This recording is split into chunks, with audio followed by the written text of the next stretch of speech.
Sexta-feira, dia 13 de fevereiro de 2026. Sejam todos muito bem-vindos, meus amigos, a mais um vídeo do canal Terra Brasilis News. Olha só que sexta-feira 13 diferente esta, hein? Ao invés de estarmos aí todos pessimistas por conta, né, da fama, etc e tal, certamente a grande maioria do povo está animado com as bombas lá de Brasília. Olha, dessa vez é bomba mesmo, não é notícia fantasiosa não. E eu posso garantir aos senhores que o PT está com medo. O Lula está desesperado com o que pode vir pela frente, por conta de vínculos que o Palácio do Planalto certamente tem com o Banco Master. Principalmente pelo vínculo, pela relação incestuosa que existe entre o Planalto e o ministro Dias Toffoli, que começou sua carreira lá como advogado do PT, assessor de Dirceu, né? E que se transformou no verdadeiro elefante na sala de cristais. Precisam colocar ele para fora, mas não sabem como. E a Polícia Federal, então, por algum motivo que ainda não temos a certeza de afirmar, partiu para cima, partiu com tudo nas investigações que relacionam Dias Toffoli com o Banco Master. E claro, nós sabemos perfeitamente que nesse momento o maior interessado em ver Dias Toffoli fora é o próprio Lula, muito embora ele tenha domado Dias Toffoli, que precisa sobreviver politicamente e para isso vai pagar um preço alto demais para poder se manter ministro, né? Mas o próprio Supremo está querendo amenizar o estrago. Por isto, tiraram sim a relatoria de sua mão. Não é que Toffoli abriu mão, não, tiraram. Sobre tudo isso nós vamos conversar. É um assunto que está quente, efervescendo lá em Brasília e que vai estragar o carnaval de muita gente. Podem ter certeza disto. Agora, para começar de verdade esse vídeo, eu quero dizer que, fora do caso Master, o governador de São Paulo, Tarcísio de Freitas, anunciou, deixou claro hoje, que sua movimentação política não é um improviso de ocasião, mas uma coordenação direta com quem estará no centro da disputa nacional. Ao anunciar que vai se encontrar pessoalmente com o senador Flávio Bolsonaro logo após o carnaval, ele vai pensar, vai discutir a estratégia de campanha eleitoral de Flávio, né, e vai entrar com tudo na eleição, tá? E com isso ele praticamente assumiu o papel de articulador da campanha política de Flávio Bolsonaro, um articulador de campo, alguém disposto a caminhar lado a lado, oferecer o capital político do estado de São Paulo e pegar na mão de Flávio para transformá-lo no candidato ideal, em um projeto coletivo, não apenas individual. A lembrança pública de apoio do nosso presidente Jair Bolsonaro não foi casual, foi muito bem pensada e serviu para mostrar a continuidade, a herança política de Jair Bolsonaro e o alinhamento de rumo, como se ele dissesse que a estrutura permanece unificada, apesar das tentativas constantes de fragmentação por parte daquela direita sapatênis, que a gente costuma dizer, né? A nova direita, ou a direita sem o Bozo, né? A lá Deltan Dallagnol do Partido Novo, não é isso? E claro que com isto, esta direita vai minguando. Esse mesmo movimento apareceu quando, em outra frente, o governador Tarcísio de Freitas foi ao Supremo Tribunal na última quarta-feira para tratar da situação do ex-presidente, mas ainda nosso presidente Jair Bolsonaro. Em conversas com os ministros Moraes, Dias Toffoli, Cristiano Zanin e Gilmar Mendes, o governador pediu a prisão domiciliar por questões humanitárias para Jair Bolsonaro e evocou precedentes jurídicos conhecidos, como o de Collor de Mello, por exemplo, o do general Heleno e outros. A mensagem política que ficou não era apenas jurídica. Demonstrava lealdade pública, disposição de defesa institucional e compromisso pessoal, características que no jogo eleitoral funcionam como um selo de confiança para a base que acompanha cada gesto. E nesse ambiente de alinhamento, o nosso pré-candidato Flávio Bolsonaro, que vem demonstrando uma desenvoltura enorme, confirmou que a nossa primeira-dama Michele Bolsonaro sairá candidata a senadora pelo Distrito Federal. E com isto, fechou o círculo e desmontou leituras de bastidores que tentavam sugerir divisão interna, rachas ou disputas internas veladas contra o próprio senador. Ao contrário, a decisão cria aí um palanque ampliado, somando capital político familiar da Michele Bolsonaro, capital eleitoral e simbólico, ao invés de dispersão, como estavam tentando fazer. O quadro que se forma não é de competição doméstica, mas de composição estratégica. Um governador do principal estado brasileiro estruturando o terreno administrativo e eleitoral. Um pré-candidato consolidando liderança nacional. E uma candidatura ao Senado reforçando presença regional, força do eleitorado feminino e evangélico e a narrativa de continuidade. Nesse conjunto, meus amigos, um conjunto aí de movimentações, desaparece aquela ideia de que existiria conflito interno e aumenta a percepção de que existe sim um planejamento coordenado. Em vez de vozes isoladas, aparece uma engrenagem que busca transmitir a unidade, a fidelidade e a direção comum, algo que em período pré-eleitoral costuma valer tanto quanto qualquer programa de governo. Tudo isto está ajudando a tirar o pouco cabelo que o Lula tem. Claro, ele não vê como alavancar sua candidatura à reeleição. Ele não vê como segurar o avanço de Flávio Bolsonaro. Ele não encontra unidade de apoio ao seu nome para outubro próximo. Então o desespero bate. E hoje, ou melhor dizendo, há 2 dias atrás, me desculpem, o André Mendonça deixou o recado.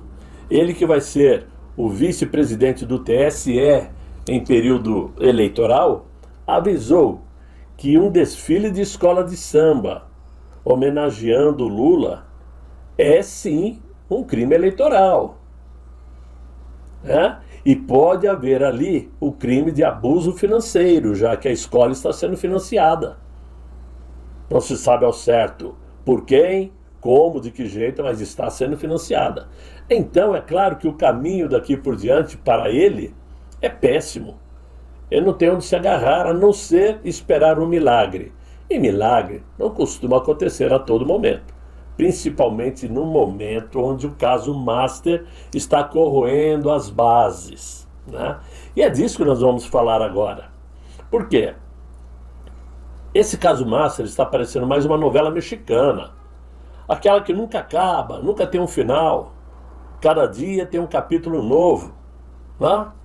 Porque o caso Master, como todos sabem, começou como mais uma investigação financeira complicada, dessas que Brasília já aprendeu a conviver. Mas aos poucos se transformou em algo muito maior, quase uma novela institucional, cheio de intrigas e em tempo real. Primeiro veio a informação de que a Polícia Federal havia concluído o relatório final e enviado ao Supremo. Em teoria, seria o momento em que a história sairia da fase de suspeitas para entrar na fase de investigação. Ah? Só que foi exatamente aí que a trama mudou de rumo. Porque, devido à forte pressão, Dias Toffoli deixou a relatoria do caso Master e, mesmo que com a aparência de uma decisão consensual, ela foi de fato, ou melhor dizendo, ele foi de fato obrigado a deixar a relatoria para evitar danos irreversíveis à própria corte. Oficialmente, ninguém falou em problema jurídico. Pelo contrário, os próprios ministros divulgaram nota dizendo que não havia motivo para declarar suspeição do Dias Toffoli, não? Mas, curiosamente, mesmo sem suspeição, decidiram afastá-lo. Isso depois de uma reunião fechada, né, tensa pelo que se diz. E se isto ocorreu, se essa reunião ocorreu, é porque ele, Dias Toffoli, já era o suspeito. Então é fato consumado. É como um juiz de futebol que garante que não houve falta, mas mesmo assim resolvem substituir esse juiz para evitar discussão na arquibancada. Então, a explicação prática apareceu nos bastidores. Se o plenário reconhecesse o impedimento de Dias Toffoli, né, todas aquelas decisões que já foram tomadas pelo ministro Toffoli poderiam ser anuladas e boa parte da investigação teria de recomeçar. Porque ele se tornou suspeito, então tudo que ele fez caiu por terra abaixo. Foi o caso de Sérgio Moro na Lava Jato, quando o Supremo declarou que o Sérgio Moro era suspeito para o julgamento. Ou seja, não era exatamente sobre culpa que se tratava a reunião, ou não, mas era sobre evitar um colapso processual. Por isso, decidiram falar que não havia suspeição, inclusive com votos de André Mendonça e do próprio Luiz Fux, porque eles preferem o que nessas horas? Né? Priorizar a instituição, evitar que perca o valor, né? Que a instituição perca seu valor. Só que, infelizmente, para nós, o STF já perdeu o valor há muito tempo. Mas aí, ao mesmo tempo em que isto acontecia dentro do tribunal, do lado de fora, a imprensa, vou simplificar. A imprensa mantinha manchetes sobre o patrimônio imobiliário milionário de Dias Toffoli, registrado por valores muito abaixo do mercado, sobre um resort ligado à empresa do ministro, a tal da Maridif, né? Ou seja, esta empresa, a Maridif, foi beneficiada por renúncia fiscal federal. Por isso havia dentro da Suprema Corte a recomendação para que ele explicasse melhor a origem dos recursos. Por que negar um pagamento sem dizer de onde veio o dinheiro não costuma encerrar as suspeitas, apenas prolonga o assunto. Mas enquanto isto, a investigação da Polícia Federal ganhou um contorno quase cinematográfico. Surgiu na imprensa, pelo Estadão, a informação de que a Polícia Federal recebeu informações sobre dados que teriam sido obtidos por uma empresa internacional de inteligência digital, com o nome Blackwall Global, especializada em cibersegurança e ligada ao ambiente de serviços de espionagem. Em outras palavras, não era mais apenas um inquérito financeiro. Era um processo com tecnologia sensível, possíveis dados estrangeiros e impacto político inevitável.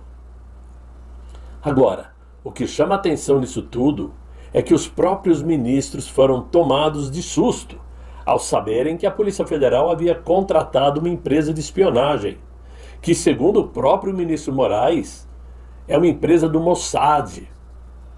Ele frisou isso em bom e alto som. Né? Mossad, que é a polícia secreta israelense. A tecnologia usada para investigar o terror agora estava caçando fraudes bancárias no Brasil. Segundo o ministro Zanin, a Polícia Federal contratou a Blackwall Global para descriptografar o celular do Vorcaro. Né? Ou seja, a empresa fundada por veteranos de unidades de elite de Israel e Emirados Árabes é especializada em invadir sistemas complexos e, ao abrir o celular de Daniel Vorcaro, dono do Banco Master, que deixou um rombo aí de 50 bilhões, dificilmente vai deixar alguém escapar, porque tudo já foi visto. Se a Polícia Federal precisou contratar essa empresa, é porque o buraco é muito mais embaixo do que pensávamos. É quando o ministro Moraes soltou lá dentro do plenário, durante a reunião, que isso aí é o pessoal do Mossad envolvido. Né? O sinal de alerta que explodiu, porque ele foi direto no ponto. Sinal de que já conhecia a empresa, não é? Agora, o que tem nesse telefone que exigiu tecnologia de nível militar para ser acessado? Segredos da República? Nomes de autoridades graúdas? A blindagem em torno do Banco Master era tão sofisticada que a nossa tecnologia não dava conta. Agora que a Blackwall entrou no jogo, a expectativa é que não sobrará pedra sobre pedra. Se eles conseguiram abrir o Brasil, melhor, se eles conseguiram abrir o celular do Vorcaro, o Brasil precisa saber tudo que estava escondido lá dentro. Hoje mesmo, o ministro André Mendonça convocou uma reunião de emergência com os delegados da Polícia Federal envolvidos no caso, para se inteirar de tudo. Sabemos que a escolha de André Mendonça para ser relator do caso Master, ele que já é o relator da CPMI do INSS, não foi bem recebida pelos ministros. Não foi bem recebido com tranquilidade nos bastidores. Todos falam que ele seria o pior nome possível para praticamente todos os envolvidos, porque seu histórico de embates dentro da própria corte com outros ministros indica uma condução mais rígida e menos flexível, algo que muda não só o rumo jurídico, mas também as estratégias de defesa. E aqui eu quero fazer um adendo, deixando claro que agora chegou o momento do ministro André Mendonça mostrar para que veio. Ele tem a faca e o queijo na mão para desmontar toda esta engrenagem de corrupção que envolve os três poderes da nação. Porque os três poderes estão envolvidos, direto ou indiretamente: Planalto, Judiciário e Legislativo. Claro, não é uma tarefa fácil, simples, moleza, vou aqui espalhar tudo, contar tudo. Não, eu sei que não é assim que funciona, o sistema profundo é muito perigoso, mas se não for agora, o André Mendonça jamais ganhará a, digamos, simpatia total e plena da população brasileira. Esse é o momento de ele mostrar para que veio. Agora, em tribunais superiores, o relator é metade do processo, porque o André Mendonça ele vai definir o ritmo da investigação, vai escolher o que investigar primeiro e muitas vezes vai determinar o tom da narrativa jurídica. Paralelamente, o personagem fora do Supremo, que deveria estar calado, resolveu falar, que é o Daniel Vorcaro. Ele abriu a boca. Disse que não vai ficar em silêncio no Senado, na comissão do Senado, e nem vai ficar em silêncio na CPMI do INSS. E isto muda tudo, Porque quando o caso sai do gabinete e vai para uma comissão parlamentar, e se ele resolve cooperar com tudo, é porque ele já sabe que a Polícia Federal já tem conhecimento do que contém o seu celular. E ele precisa se salvar de alguma forma. No fim, o que se desenha, meus amigos, não é só um processo criminal, mas uma tentativa constante de equilibrar três coisas ao mesmo tempo: preservar as provas, preservar reputações e preservar o próprio Supremo Tribunal. Então, o afastamento sem suspeição formal de Dias Toffoli, a troca de relator, as notas coletivas assinadas pelos ministros e os esclarecimentos incompletos da própria Suprema Corte mostram uma instituição tentando sobreviver à opinião pública. E Dias Toffoli servirá de boi de piranha para amenizar o peso político negativo que recai sobre o Supremo Tribunal Federal. É uma forma de amenizar a situação. Porque punido, perder cargo, pedir renúncia do Supremo, isso não vai acontecer. Dificilmente vai acontecer. É quase que impossível Dias Toffoli falar: olha, estou saindo, estou indo embora. Muito embora existe um desejo, sim, do Davi Alcolumbre, que se abra uma vaga no Supremo para empurrar o Rodrigo Pacheco, né, para completar a troca de favores de presidente do Senado e presidente de Comissão de Constituição e Justiça, que já rolou por 8 anos. Né? E só que tem um pequeno detalhe. Segundo o atual mandatário brasileiro, ele quer o Pacheco sendo candidato a governador lá em Minas Gerais. Eu não vou dar risada agora para não estragar o vídeo, porque eu duvido que ele tenha chance. Mas, voltando ao assunto do Master, contando esses fatos todos dessa maneira como eu contei, parece mesmo uma sequência de decisões técnicas e mais uma administração de danos em capítulos. Cada movimento não encerra a história, apenas evita que a situação exploda de vez. Pelo menos por enquanto, porque com certeza tem muito mais coisa vindo à tona. Se realmente a PF conseguiu ter o celular do Borcaro desbloqueado, muitos nomes apareceram, muitos fatos novos surgiram, muitas consequências terão. E politicamente falando, isto é um rombo na cabeça do atual mandatário brasileiro, que se achava que um desfile de escola de samba fosse ser o suficiente para alavancar seu nome nessa corrida contra Flávio Bolsonaro, esquece, porque não vai conseguir apagar. É uma sequência tão grande de escândalos intermináveis, que não tem como tirar seu nome de dentro desse embrulho todo. Ele está, sim, diretamente ligado a tudo que está acontecendo, ou por participação ou por omissão, não importa como, mas que ele é ciente de tudo, ele é, muito embora sempre diga que não sabia de nada, que não era seu, é do amigo, do vizinho. Nós já conhecemos essas histórias, não é?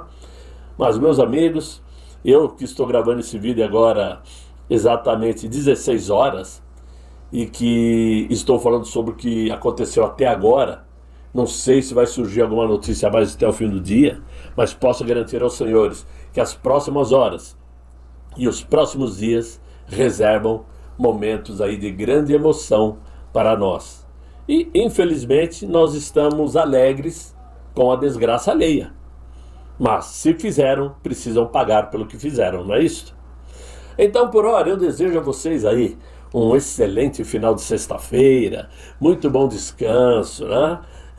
Espero encontrá-los amanhã com um novo vídeo. Sempre lembrando, por favor, deixe aí o seu like, é de graça, não custa nada e ajuda o canal a evoluir, a seguir. Se não tem like, o YouTube entende que o vídeo não importa, não interessa, então não distribui, né? E sem o like, o canal vai morrendo. E eu espero que vocês entendam, ajudem nesse sentido e estejam comigo amanhã em um novo vídeo, se Deus quiser. E Ele há de querer. Fiquem todos muito bem, fiquem com Deus. Tchau, tchau.